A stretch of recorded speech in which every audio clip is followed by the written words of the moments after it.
Hey everyone, so I want to say thank you for coming to the show, supporting everything. It really does mean a lot to me and Nicole and whatnot. So anyways, welcome one, welcome all, welcome to the Recovery shit show.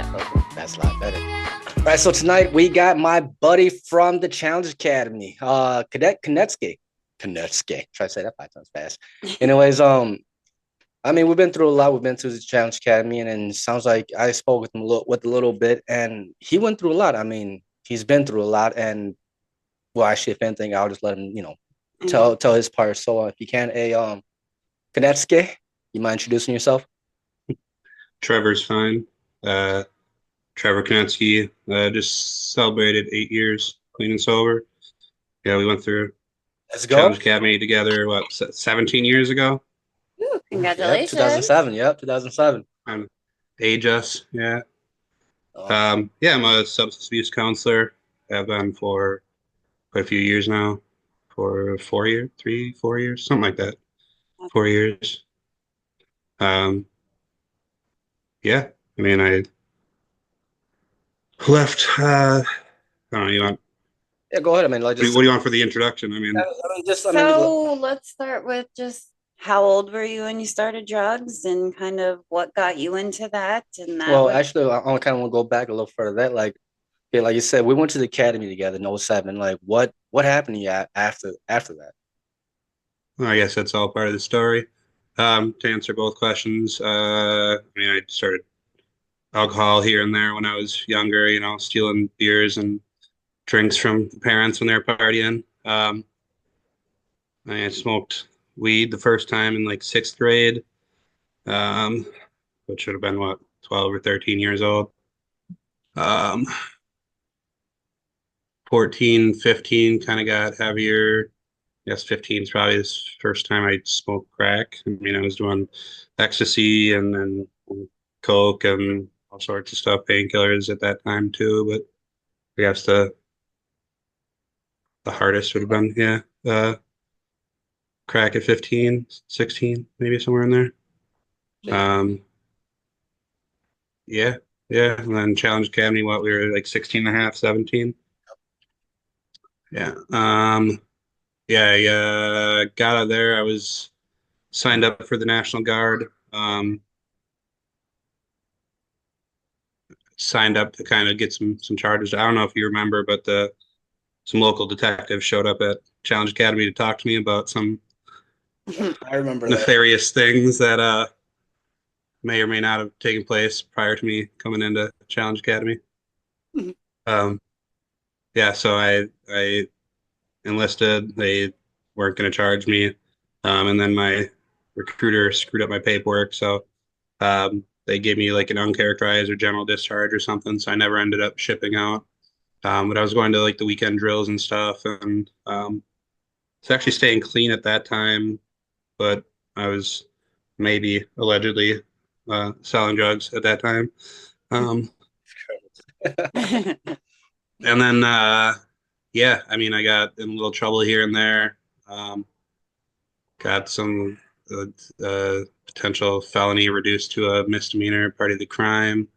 Had to pay a fine because I was supposed to ship out to basic like 2 months from then, and then like right after court got done, um, I got the notice that I had that general discharge or whatever you want to call it. We'll call it a general discharge. Um, 17, 18. I mean, lots of different drugs at that time, experimenting with just about everything, um, selling everything that I was doing to support the habit, working jobs here and there. Dodged quite a few felonies along the way. Moved out of the house that I was living in with a couple people, and they ended up getting popped for some burglaries like a month after I moved out. Um, yeah, got real lucky along the way. I don't have any felonies, surprisingly. So yeah, um, there's some more dodging of those further on. Um, lost some people along the way. What was the turning point? Like when things started straight downhill? Like what? Like what? Yeah, so I mean, I was 2013-ish, I guess, was probably getting towards the peak of my use. Doing a lot of fentanyl patches and coke when I could get it. Dabbling and smoking some heroin and stuff. And then yeah, March of 2014, my grandpa died. Then my significant other at the time was pregnant and gave birth to our son April 26th of 2014. And he was only alive for 9 hours. And my dad had collapsed and gone into the ICU 2 days before that. Cocaine overdose, heart attack, anoxic brain injury. So the nurses actually let me take my son after he passed to my dad so he could kind of hold him, take pictures and stuff. I had a picture of that somewhere, but it's kind of tucked away. So then my dad passed. We had to make the decision whether to pull him off life support or not. All the brain scans showed like brain death, and there's not really any coming back from that. So like a week after I lost my kid, we had to make the decision because they were either going to put a feeding tube in or not do that, right, and kind of just let him pass. So a month after losing my grandpa and a week after losing my kid, I had to kind of be the last one to decide whether we were going to try and let my dad exist or pass.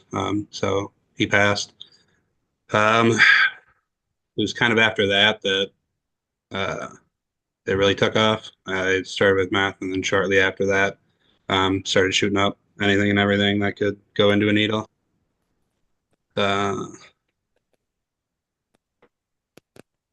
So, Okay, so go ahead.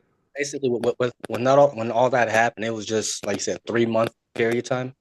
Yeah, March, April, May of 2014. So 3 generations on both sides of me in 3 months. Jesus, that's one hell of a way to That is a hard thing to, yeah. Yeah. and So it just, I mean, it progressively got worse. I'd get jobs. I'd hold them down for maybe a month or two to support my habit and behind on bills. And unfortunately, I got an inheritance from my aunt and uncle who gave us all stock in their company when they started a company way back when. And they sold it off, and I think we got like what 33 grand for that. Like right at the same time, I got like $15,000 from my dad's life insurance. So like 48 grand. I bought his Harley, so I still have that. That's pretty much the one thing that I have from my active addiction that didn't get really tossed, burned, sold, or stolen. It came close. I had a title loan on it, but brothers paid it off when I went into treatment. Yeah, so kind of back and forth with my significant other. We were engaged for a while. We actually got pregnant twice after that, but the second one, the baby had anencephaly, which is like the top half of the skull doesn't develop. So the doctor said it wouldn't last much longer than birth, and we had already done one funeral. And the cops actually showed up to my son's funeral and took his body for evidence because the doctor waited a week to say that he thought something was up because he thought that she had track marks, but she was in the hospital 3 or 4 days before that, severely dehydrated with the flu and stuff. So they took like 4 different nurses to try and find an IV, so it looked like she was. So they showed up and took his body, and we got him back like I want to say like a week later, and we're finally able to bury him. Moving around from place to place, lost the second kid. real quick, you said the cops took your kid's body as evidence. Yeah. Came to the funeral. We didn't even get to like finish the funeral, and they like pulled us into a room and said that the doctor suspected that there was something that happened to the baby. They started asking me if I abused my significant other and shit, and I got up and I walked out because I didn't trust myself to be in the same room with them anymore. So they just took your kid and then just put him in basically with evidence or in the morgue or whatever. And Yeah, they did an autopsy. They flew in some like he was already embalmed and everything. So like that, I don't know what they were trying to look for, but they flew in some child autopsy specialist from like California or something to do the autopsy, and that took a while. And then somehow it got in the news, and the news is trying to get a hold of us to get a statement and everything. And like there's posts online and the news stories calling us all baby killers and stuff, and all sort like people just talking dumb, right? They don't know what's going on. They just want to feed in the drama or be part of the drama, just make things worse for people. But yeah, I mean, we got the results back, and it was a placental abruption. She was diabetic. It was, due to that. So, I mean, it took us 6 months to get cleared, I guess. That's So crazy. that whole time, were you still using? Oh yeah, yeah. I mean, that whole time I was using harder than ever. I could imagine. I mean, I don't blame you. I just, Yeah, I mean, I was working 3 jobs at the time, and I was like falling asleep at the hospital when my kid was alive, right? And like I almost fell over falling asleep because I hadn't slept like the past 2 days because my dad going in the hospital, and between that and work and stuff. So my family's like, just go home. Like I lived like a quarter mile away from the hospital, so it was real close. But I woke up to like 29 missed calls, my brother pounding on the door, and by the time I got there, my kid was gone. So then math kind of really appealed to me. I could stay awake for a long time. I wouldn't miss anything, and um, right. So that kept happening. Shooting up everything. I lost that house and got another house with my fiance at the time. We were staying in her cousin's basement, and we had to leave whenever they weren't there, and like pretty much sleeping in the car at some point. But we ended up getting another apartment and another job. I had like a couple jobs as like apprentice for like trade jobs, electrician, plumber. Um, the apartment we were renting was above a plumbing business, and I was working for the uh, the owner, doing the plumbing stuff. And it was actually my birthday. That was like the last kind of straw in 2016. Um, so I was supposed to get off work to go eat with my mom for my birthday. I had okayed it with the boss like 3 weeks before then. I was withdrawing. Like he told me I wasn't leaving, that I had to finish the job. Da, da, da. So I got pissed and flipped out on him. I was already behind on rent. He fired me. My significant other at the time broke up with me because she was going into treatment because shortly before that, like she started overdosing in the house, and I had to Narcan her. And then she left to her mom's, and I mean, the power of addiction. You think that that'd be enough, but I couldn't wait to get that shot in. And I was so dehydrated that it was coagulating, and I couldn't actually do it. So something was working in my favor that I didn't take that shot alone, right? Um, so again, back to the birthday. Pissed off. I missed the birthday dinner with my mom. My significant other broke up, and he was going to treatment. I was going to lose the apartment because the boss fired me, and I already owed him like $1,300 in rent. So I went to a restaurant, ate food by myself, got real drunk, drove home, almost rear-ended a cop. But for some reason didn't see me. So got home and drank probably 8 more beers rapid fire. I kind of I was to the point where I just wanted to end it all.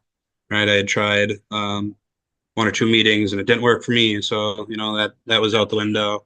I was hanging out with motorcycle enthusiasts, we'll say.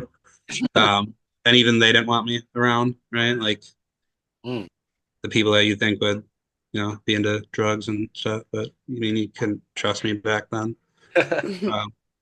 Yeah, so I mean, sent my family some messages, and I was ready to take a shot of Ajax. I had it all loaded up and everything, and I was laying on the couch, just bawling my eyes out, man, just ready to go. And I had ended up falling asleep, and I woke up to my brother, like broke into my apartment, and like I was pissed, dude. I woke up pissed that I didn't follow through on it, and I grabbed my keys and I fucking ran out the door, and he like chased me down, but my car was faster. So I drove around the block, and I came back to my apartment, and he must have thought I went somewhere else, so he kept looking. And I just sat there and like, dude, I was so pissed. I tore apart my own house and like flipped everything and threw my phone and whatever. Just life wasn't working. You know, I had gone through so much and I just didn't, the pain needed to be over. But I woke up the next day and I actually called my mom and you know, broke down, and she wanted to see if I would get help. So I went in and talked to one of the AODA people at the local Health and Human Services. And so that was September 20th. I actually went into treatment September 22nd, which I consider my clean date, because the day before that, after all this, right, I want to get clean. I got help, you know, finally can make some changes. I had to go to the DMV to sign the title of my bike over to my brother because they were paying off the title loan and they didn't want it in my possession because it was my dad's, you know. Pulled up my wallet to get my ID, and out pops a big bag of drugs that I had in my wallet that I didn't even know about. Um, right. And I'm sure there was drugs all around the apartment. You'd think you're slick hiding it and squirreling it away, and right. And then tweaking out at 4 a.m, going looking for everything that you hid, or, you know. So yeah, I told him I needed to stop at my house and grab my social security card and stuff. So my brother brought me there, and I, you know, grabbed the kit and got high one last time. And I haven't used since. I went into treatment Thursday, September 22nd, 2016 at 10 a.m. My exact clean time when I walked through the doors of the treatment center. That is, Right. that And then is so awesome to hear. Like what you have been through, you alone is a statistic that's broken right there. Like you would think that so much darkness in so your much death and life so little time too. That's would what just gets me. bring you so down, but yet here you are with just this wonderful, amazing smile, and then you're out Hmm. here helping other people, and that's just a gift. I mean, to know that at one point you were about to end yours, and now you're here helping others to where they don't. That's amazing. That really Yeah, I is. mean, And yeah, married, the picture, two wonderful kids. the picture, Um, yeah, that's me for my using days. That's probably the last picture I took. I ended up worse than that. But that's probably the last picture I have of myself. I just have to say, like, wow. Yeah, it's a big difference, bro. Like, wow, like yeah, I'm gonna seeing that I'm to gonna where post this you are picture up, now. and then I'm gonna post up the next one of you and your kid next to each other. This is Like, such a it's cute picture. oh, That's one of my favorite, man. And that's, you know, like he That's follows everything I do. He's my twin. Like I want to lead by example and be a better man that, you you can know, deserves the two kids that I have. the yeah. way you're Oh, yeah. standing there I'll and show he's the standing there. It's like, listener. oh yeah, that's Yeah. definitely Yeah, so Yeah. Married, two kids, Trevor Jr., TJ, Trevor. and Veda. Yeah. family, Yeah. beautiful family. How'd you meet your wife then? Now. So after I got clean, I was in treatment for 8.5 months. I went through a couple different levels of care. And I got out and I was working two jobs. Um, and I went back to the treatment center because they were having meetings there and stuff. Um, you know, and I was doing a lot of meetings at that time. And I know that, you know, meetings don't get a lot of love from some people. And, you know, if you're early in recovery, and you're turned off by the God aspect or the steps, right? Like the meetings are still important to like get you in front of a new group of people, right? Because if you don't have people to hang out with, right? Like addiction is such an isolating disease, but people don't talk about how isolating recovery can be too, right? Like you're dropping everything that you had that made you comfortable, that the people that you were hanging out with, right? Like because and then you're going to dropping all those people and you have what, nobody, like maybe your family if you haven't totally alienated them. So at the very least, the meetings get you around some like-minded people and can make some new healthy connections. Meetings helped for me because especially there was people that were, years sober and stuff. It for me gave me that glimpse of hope. You know, Mhm. they can do it, I can do it. It can be done. Here is proof, and that's why I like meetings. Yeah, Granted, it was a part of my treatment and everything too, but I don't know. I guess for me, meetings, I don't know. It's just, I every time I went to one, I feel like it was just like, I mean, I'm not hitting on no one that goes to meetings or anything, but I feel like it's a joke. Like it's like whenever I show up, I see people that are like, I know for a fact, like, hey, you're still using. I know for a fact you just picked up from me not too long ago. It's. I feel like some meetings are just people don't Yeah, take. the only requirement for membership is a desire to stop using. It doesn't mean that you're at the place where you're ready, right? It doesn't mean that everybody that goes there is years clean, but if they didn't go there, where would they be, Yeah, right? You're planting seeds at that time. Who knows? Maybe they hear something at that meeting that really changes and something clicks, right? exactly. yeah. I suppose. Yeah. I mean, I can see it that way. I Because I mean, guess yeah, they may be high sitting there, but like he says, that one word or that just one phrase, just it sticks with them, yeah, and they yeah, think about it, and they think about it, and they think about it, and finally they say, you know what? I am sick and tired of being sick and tired, and I'm ready. yeah. I Hmm. suppose. I But yeah, mean, going back to the original question, I guess I was going back to a meeting at the treatment center, and they asked if I wanted a job there as a house manager, which I mean, you're the person that takes care of medications for the clients, the paperwork, group checks, house checks, that kind of thing. really. Um, so I did that maybe 18 months clean and sober. Um, yeah, yeah, about 18 months. And that's my wife worked there at the time. So she started working there after I left the treatment center. And then we started working together.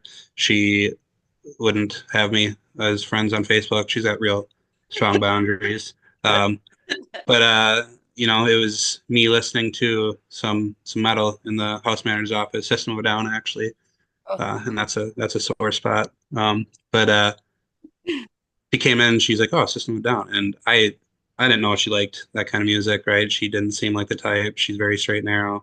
So actually, we got to talking about music, right? And then she left that treatment center and went to work for the county. Um, and funny story, she invited me out for coffee, and I was working third shift, and I was waiting for the time to leave, and I fell asleep and stood her up. Um, Oh, oh, oh, yeah, I stood her up on our first date. I was take gonna it. Yeah, I say take it. She's right coffee. there. Like. No, she's in the other room. I'm sure she Oh, can hear me. I was I saying, I'm was like, gonna oof, say, I think coffee is what like brings brings people people. because we had our first date over coffee, But and I I didn't know, stood her up though. yeah, he didn't stim me up though. I made it up to her. I brought her out to dinner. I paid for dinner. I brought her flowers. We went on a motorcycle ride. Yeah, you better, because Yeah, yeah. Scale of 1 to 10, how mad was she's she? like, I No, didn't. she was actually really understanding. That's She's very. I mean, she wouldn't be here if she wasn't one of the most patient people I've ever met. Because I may have quit the drugs, but I still have tendencies, and I'm not perfect, right? Um, it's so yeah, we got married June 3rd of 2023. So we've been married a little over a year and a half. Really? Congratulations. congratulations Because Yeah.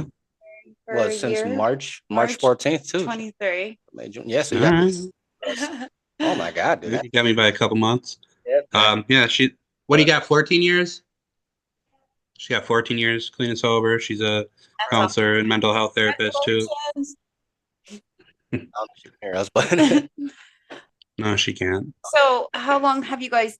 I'm assuming you guys have been together for a while before being married. 4 or 5 years. I don't know.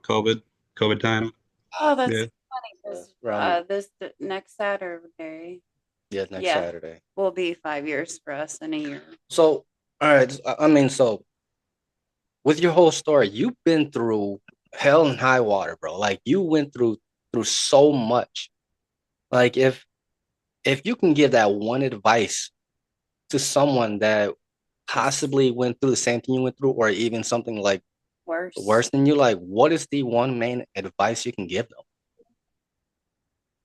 I don't know if there's one thing. I mean, there's many things, right? Like it's addiction is a take. Like I don't once it gets past the fun, yeah, I mean I had fun getting high, but then it becomes not fun, right? And once you hit that point, it becomes not fun. You don't get anything back from the using. It just takes and it takes and it takes and it takes. And right, I tried each and every way. I tried ending it until I was ready to try something different and really fully committed, and then surrendered to, like I can't do this anymore. Um, I wasn't able to actually make some change. Um, Recovery sucks, right? Sometimes. Um, and I mean, you'll get that cliche. My worst day using, your worst day sober is better than my best day using. And I mean, I don't know about that. I've had some amazing things happen, right? Like I have my rainbow children, so they call the children that you have after losing a child. We bought a house last October. We got married. We have, everything that I could ask for, and like none of that stuff would have came if it didn't start with recovery, right? Didn't start with that surrender. There's help available. You have to look for it. You have to be willing, right? You have to be willing to do the things that suck and to push yourself. It's more often than not, it's I see people going back to hanging out with the same people, right? And that's like the biggest downfall. That and not staying like goal oriented, right? It doesn't matter if it's a small goal or a big goal, right? And if you got a big goal, break it down into smaller goals. Make that huge goal of, getting a degree into smaller goals. Maybe I want to make it through a semester, right? Because that degree seems too big, right? It doesn't seem feasible, but I can do a semester, right? The smart type goals. But if you stay goal oriented and you start succeeding and getting these things and checking things off your list, that's going to feel good.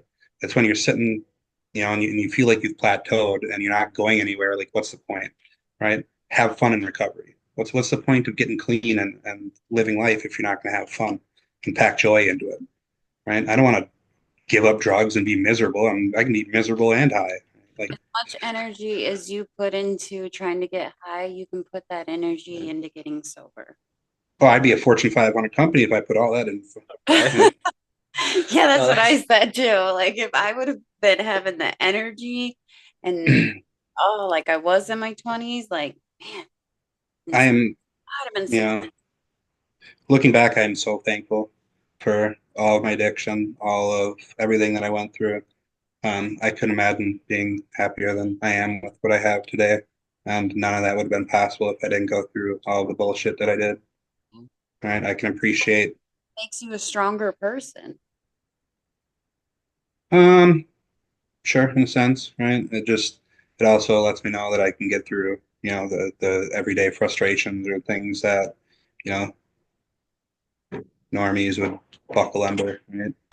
yeah. Here she is. There's my wonderful wife, Oh, hi. Let's speak. Emily. Emily. Yeah.